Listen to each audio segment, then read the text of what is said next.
నీ జీవితం గమ్యం లేని జీవితంగా ఉందేమో, రూపం లేని జీవితంగా ఉందేమో. ఏంటి నీ బ్రతికేంటయ్యా అంటే ఏమో నాకు తెలియదండి, రేపు ఎలాగా ఏమో తెలీదు, ఏం చేస్తావో ఏమో తెలీదు. చాలామంది జీవితానికి అర్థం లేదు. ఎందుకయ్యా బతుకుతున్నామంటే ఒక ఆయన అన్నాడు చావలేక అన్నాడు. ఎందుకంట చాలామంది చెప్పేది అదే. ఎందుకయ్యా బతుకుతున్నామంటే ఏమో ఎందుకో నాకే తెలుసు, బతుకుతున్నా, తింటున్నా, బతుకుతున్నా. ఆ గొడ్డు బతుకుతుంది, ఎడ్డు బతుకుతుంది, నేను బతుకుతున్నా. ఏమండి, గొడ్లను ఎడ్లను దేవుడు మన కోసం చేశాడు, మనల్ని దేవుడి కోసం చేసుకున్నాడు. నువ్వు నేను దేవుని చిత్తాన్ని ఎరిగి బతకాలి. కానీ ఈ రోజున చాలామంది జీవితాల్లో స్ట్రక్ అయిపోయారు. ఏం చదువుతున్నావు తమ్ముడు? ఆగిపోయాను. ఎందులో ఆగిపోయావు? 10th ఆగిపోయాను, ఇంటర్మీడియట్లో ఆగిపోయాను, ఇంకో 2 సబ్జెక్టులు ఉన్నాయి, ఆగిపోయాను.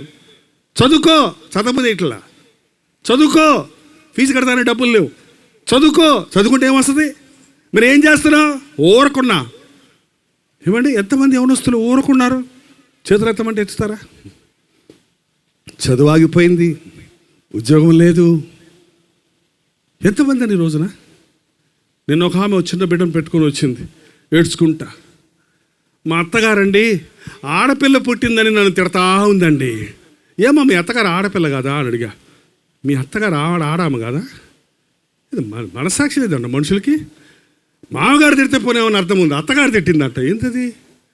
నువ్వు ఒక ఆడదానివి, నీ కొడుకు ఒక భార్య కావాలి, నువ్వు మనవరాలు పుడితే ఆనందిస్తానికి బదులు ఏంటి ఆడపిల్ల పుడితే ఏంటంట?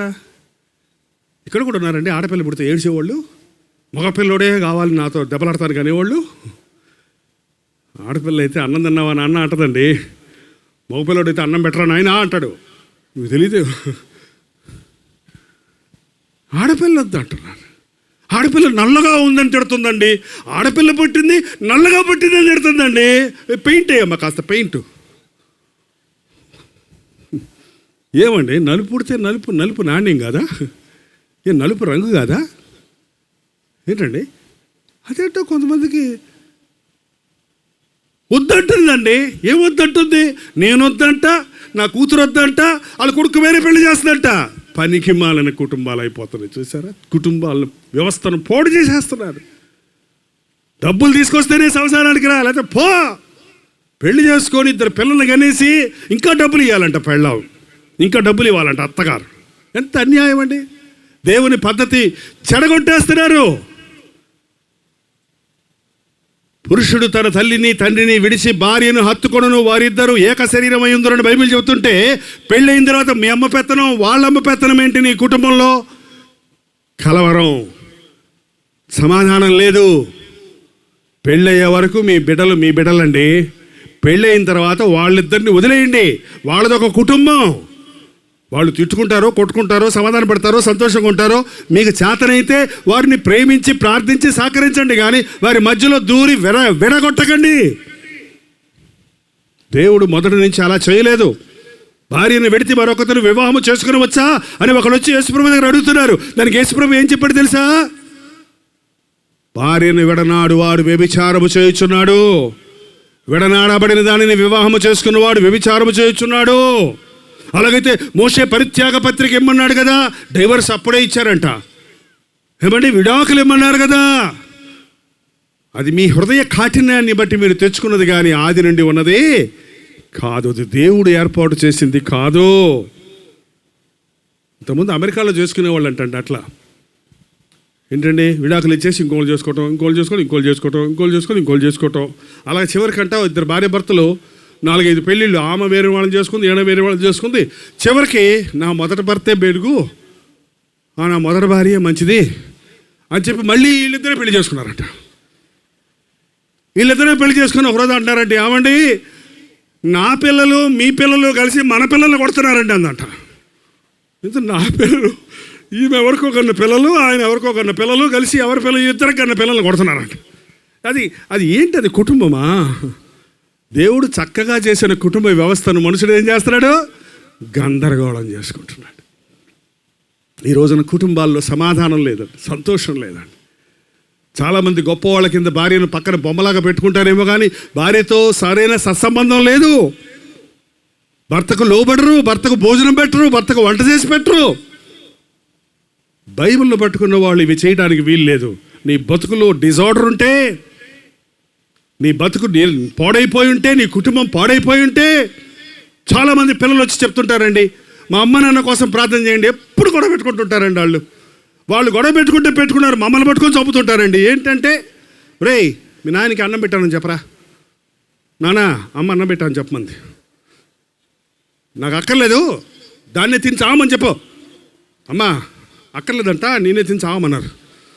ఇదిగో నేనేం చేస్తాను ఆయనే చావమను, ఇదిగో నేనేం చేస్తాను ఆయనే చావమని చెప్పాడన్న. వీళ్ళ ఏంటండి పాపం ఆ పిల్లల్ని మానసికంగా కృంగదీసేసి అలాంటి వాళ్ళే దేవుళ్ళు లేరు అంటున్నారండి. అలాంటి వాళ్ళే రౌడీలుగా మారిపోతున్నారు, భ్రష్టులైపోతున్నారు, ప్లాట్ఫామ్ల మీద తిరుగుతుంటారు వాళ్ళు. ఎందుకంటే ఇంట్లో సమాధానం లేదు, ఇంట్లో ప్రేమ లేదు, ఇంట్లో ఆహారం లేదు. నీ కుటుంబం అలాగుందా? నిరాకారంగా అయిపోయింది నీ ఇల్లు. కొంతమంది ఇల్లులు సత్రాల్లాగా మారిపోతాయి. ఎవడొస్తాడో తెలియదు, ఎవడు పోతాడో తెలియదు. ఎప్పుడు ఏమో మీ అబ్బాయి ఎక్కడంటే ఏమో ఎడిపోయాడో తెలియదు అంటారు. మీ ఆయన ఏడమ్మని ఏమో ఎప్పుడు పోయాడు, ఎప్పుడు వస్తాడు, ఏమో ఎప్పుడు వచ్చేస్తాడు మాకేం తెలుసు. ఇదేంటి నీ భర్త ఎప్పుడు వస్తాడో నీకు తెలీదా? నీ భార్య ఎప్పుడు వస్తుంది ఏమో ఎక్కడో నాకు తెలుసు. అదేంటది? కుటుంబం మీరు ఒకరికొకరు కావలిగత్తే. భార్య పురుషుడికి కావలిగత్తే, భర్త భార్యకు సంరక్షకుడు. అది దేవుడి యొక్క ఏర్పాటు. కానీ ఈ రోజున కుటుంబం పాడైపోయింది. భార్యాభర్తల కుటుంబంలో సమాధానం లేదు. ఒకరి సంగతి ఒకరు పట్టించుకోరు. ఆ ఇంట్లో పెరిగే పిల్లలకు తల్లిదండ్రులకు సంబంధం లేదు. నీ కుటుంబం నిరాకారమైపోయిందేమో. భూమి నిరాకారమైపోయిందట, శూన్యమైపోయిందంట. శూన్యం అంటే ఎంప్టీనెస్, వ్యాక్యూమ్. చాలామంది హృదయాల్లో ఏంటి ఏమో.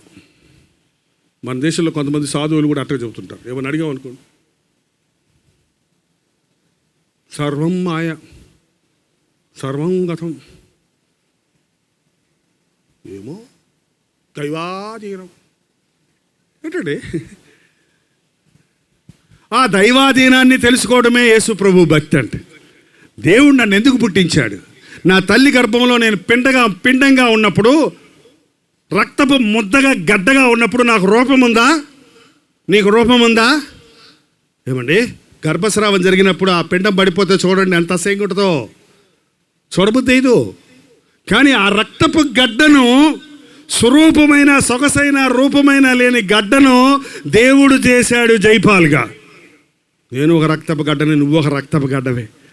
ఆ గడ్డను దేవుడు చూసి వీడు జైపాల్ అవుతాడు, వీడు నా సేవకుడు అవ్వాలి, వీడు ఇంత పొడుగు ఉండాలి, వీడికి 2 చెవులు ఉండాలి, ఒక చెవుకు లొట్ట ఉండాలి, కొన్ని చోట్టు చెవుకు లొట్ట. నాకు మీరు దగ్గరకు చూస్తే తెలుస్తుంది.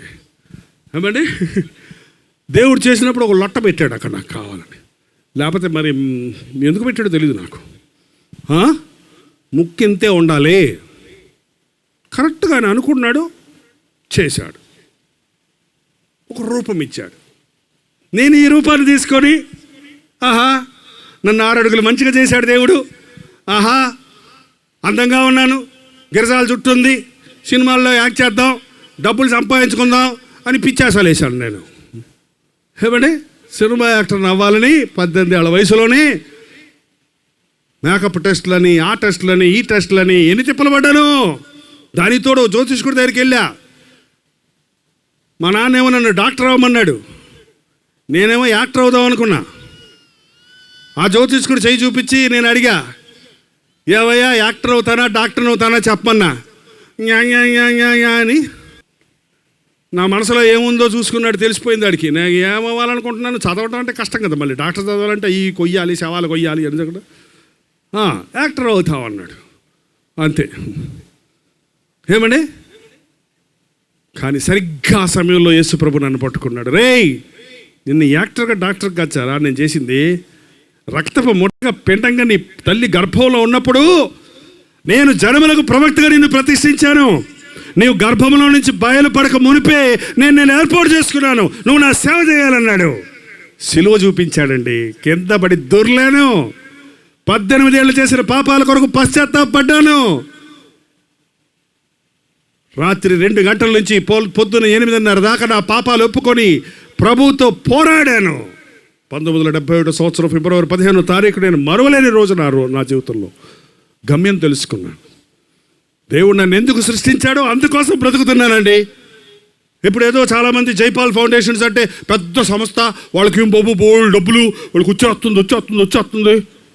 ఎక్కడి నుంచి వచ్చేస్తుందట? నువ్వు ఇయ్యలేదు కానీ ఎవరో ఇస్తారంట. అట్టిస్తారు.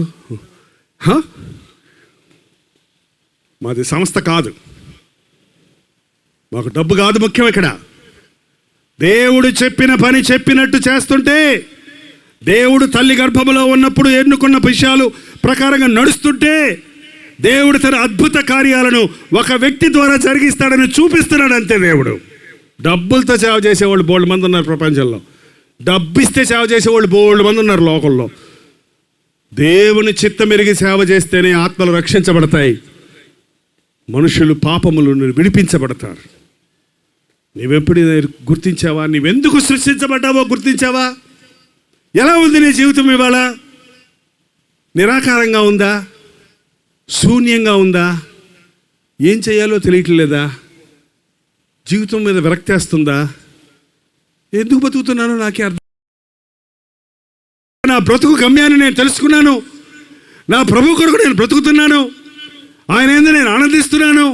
ఆయన నామాన్ని నేను ప్రకటిస్తున్నాను. ఆయన సాక్షిగా నేను జీవిస్తున్నాను. నేను ఆనందంగా ఉన్నాను. నేను అనేకులను ఆనందపరుస్తున్నాను అని చెప్పగలుగుతున్నావా?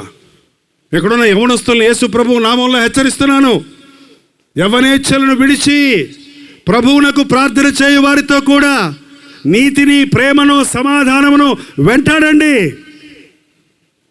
నీ యవనేచ్ఛలు నిన్ను రోగాల పాలు చేసి మంచం పాలు చేయకముందే, నీ జీవితము నిరాకారంగా శూన్యంగా మారిపోకముందే యేసు క్రీస్తుకు నీ జీవితాన్ని సమర్పించుకుంటే ధన్యుడు అవుతావు. కాకినాడ వీధుల్లో పనికిరాని యవనస్తులుగా తిరుగుతున్నవాడే ఈ జైపాల్ ఒకప్పుడు. కానీ దేవుని చిత్తాన్ని ఎరిగినప్పుడు ఈ రోజున అనేకులకు ఆశీర్వాదకరంగా మారాను. నా గొప్పతనం కాదు, నా ప్రభు గొప్పతనం. నా చేత కాదు, నన్ను బలపరిచిన, నన్ను ఏర్పరచుకున్న, నన్ను నిరూపించిన దేవునికి ఇది సాధ్యం అని నిరూపించుకుంటున్నాడు. ఈ రాత్రి మీ జీవితంలో ఎలా ఉన్నాయో, మీ కుటుంబం ఎలా ఉందో, నీ జీవితం ఎలాగుందో, నీ చదువులో ఎలా ఉన్నావో, నువ్వు ఉద్యోగం చేస్తున్నావు. కొంతమంది ఉద్యోగాలకు వెళ్తారు.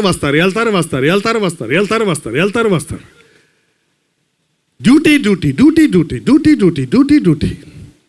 నువ్వు చేస్తున్న ఉద్యోగం నీకు సంతోషంగా ఉందా? నీ ఉద్యోగంలో నువ్వు సంతోషంగా ఉన్నావా?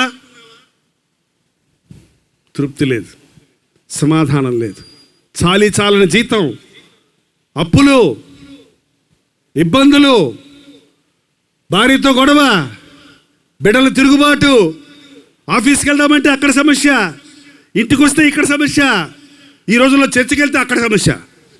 ఎక్కడ?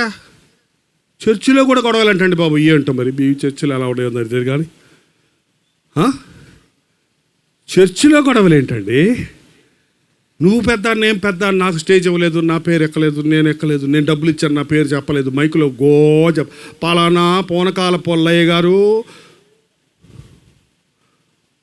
10,000 రూపాయలు ఇచ్చారు, దేవుడు వారిని, వారి కుటుంబాన్ని దీవించును గాక, వారి పొగాకు కంపెనీ కూడా దీవించును గాక.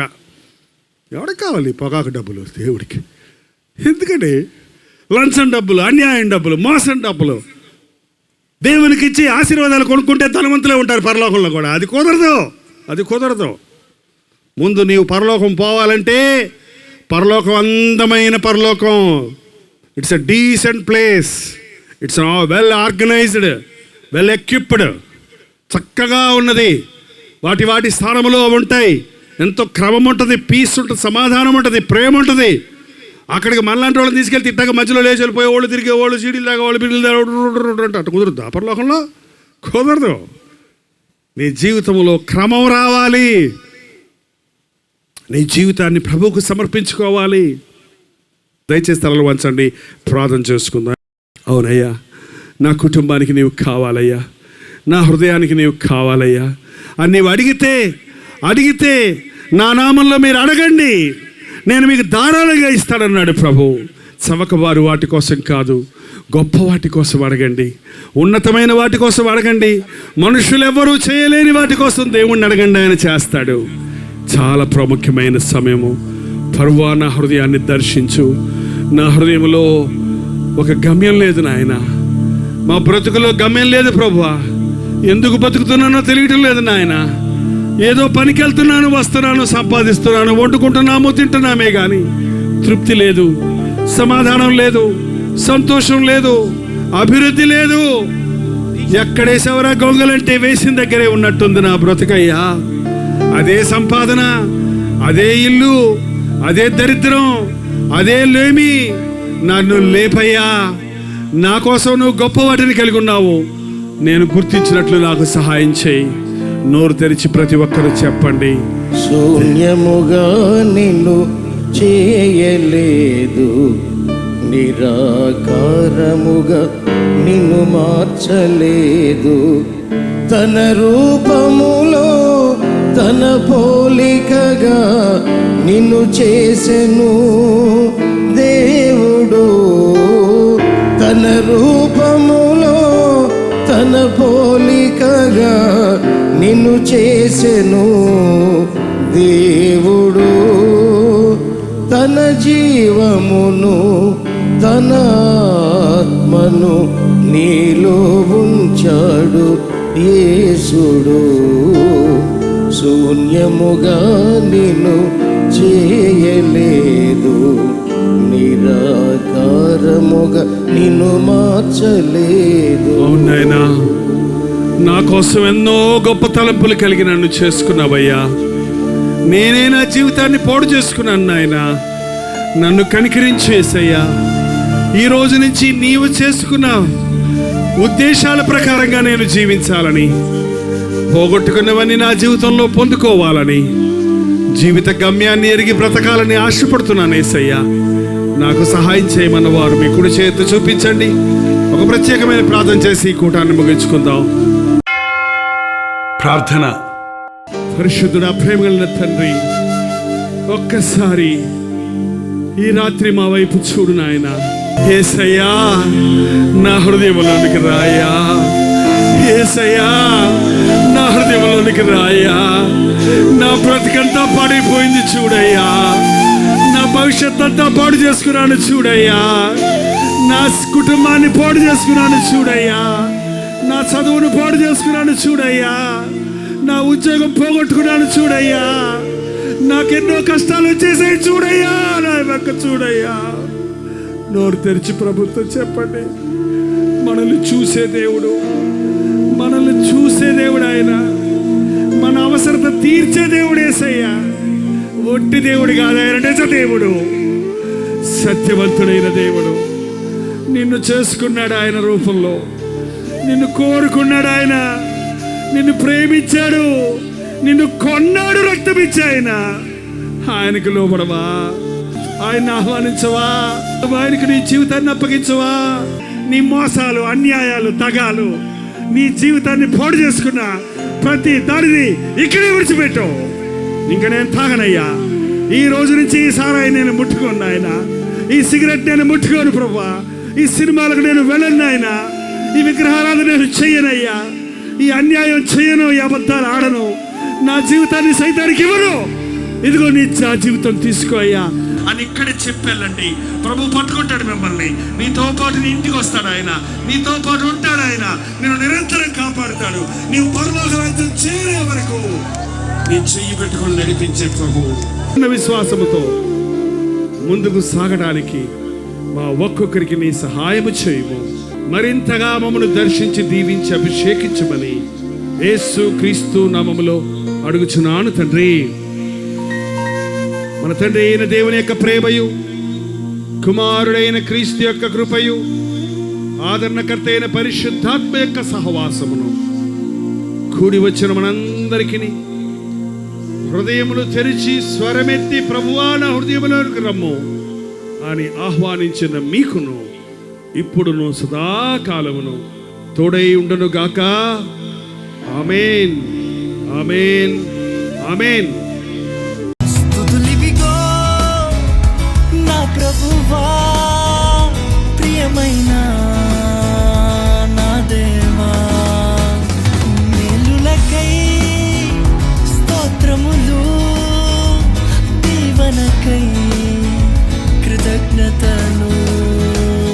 బెంగళూరు పరిసర ప్రాంతాల్లో ఉన్న వారికి శుభవార్త. ప్రతిరోజు దేవుని వాక్యాన్ని అనేక భాషల్లో వింటున్న మిమ్మల్ని ముఖాముఖిగా చూడాలని, మీకోసం వ్యక్తిగతంగా ప్రార్థించాలని బెంగళూరు వస్తున్నాం. ఫిబ్రవరి 16వ తారీఖున మధ్యాహ్నం 2 గంటల నుంచి 5 గంటల వరకు, 6 గంటల నుంచి 10 గంటల వరకు జరిగే ఈ 2 సెషన్స్లోనూ పాల్గొనడానికి సిద్ధపడరండి. మిమ్మల్ని ముఖాముఖిగా చూసి వ్యక్తిగతంగా మీకు ప్రార్థించాలని, దేవుని వాక్యమును ధ్యానించి మనమందరం కలిసి దేవుని సన్నిధిలో ఆనందించాలని ఈ 1 డే గెట్ టుగెదర్ను ఏర్పాటు చేస్తున్నాం. రండి, కుటుంబాలుగా తరలి రండి. ప్రభు సన్నిధిలో మనందరం కలిసి ఆయన వాక్యాన్ని ధ్యానిద్దాం, ఆయన్ని ఆరాధిద్దాం. మరి ముఖ్యంగా మీ సాక్ష్యాలు వినడానికి, మీ కొరకు ప్రార్థించడానికి నేను ఎంతో ఆశ కలిగి ఉన్నాను. సోషల్ మీడియా ద్వారా, టెలివిజన్ ద్వారా వాక్యం వింటున్న మిమ్మల్ని ముఖాముఖిగా చూసి బలపరచాలని ఎంతో ఆశతో ఉన్నాం. తప్పకుండా రండి. బెంగళూరులోని హడ్సన్ కమ్యూనిటీ సెంటర్లో, సిఎస్ఐ కాంపౌండ్లో ఈ 1 డే గెట్ టుగెదర్ జరుగుతుంది.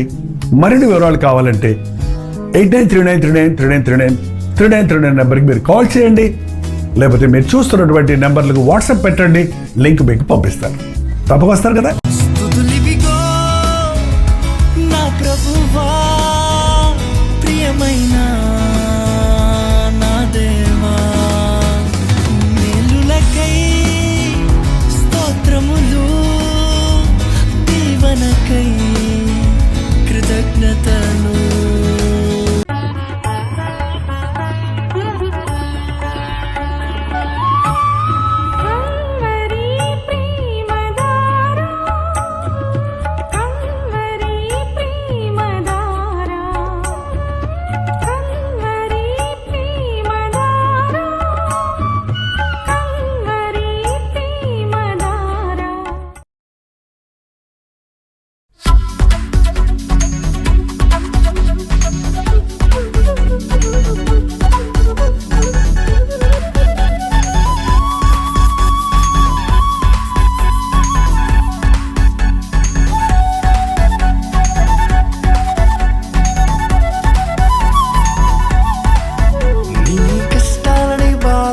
శ్రమలన్నీ తీర్చే అనాథుడు యేసే,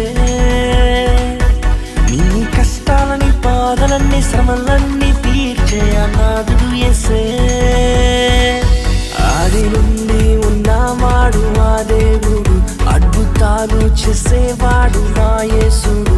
ఆది నుండి ఉన్నవాడు ఆ దేవుడు, అద్భుతాలు చేసేవాడు నా యేసుడు.